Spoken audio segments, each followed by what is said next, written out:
might have entrance to their life. I mean, the same way he had entrance to your life, you can make that way so someone else's life can receive, visitation from God. I think it's a tremendous honor and privilege, and I do hope you'll continue to study it and ask God to open your spirit to really, be revealed even more to you, and so that you'll really understand the importance of souls and how important they are to God.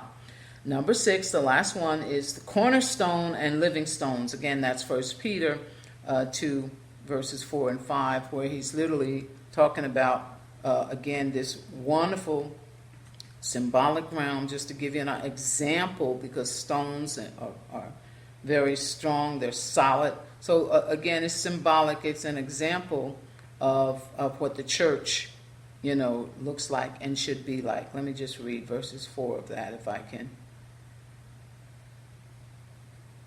Let's see.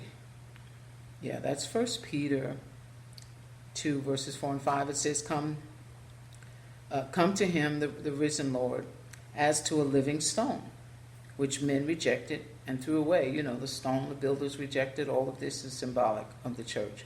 But which is choice and precious in the sight of God.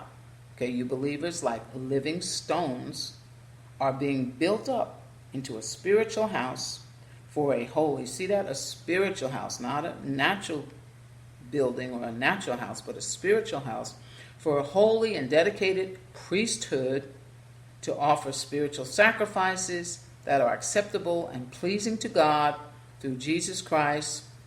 For this is contained in the scripture, and it goes, that famous scripture from Isaiah, Behold, I lay in Zion a chosen stone, a precious cornerstone, and he who believes in him, whoever adheres and trusts in him, relies on him, will never be disappointed in his expectations. The precious cornerstone. I really appreciate that scripture,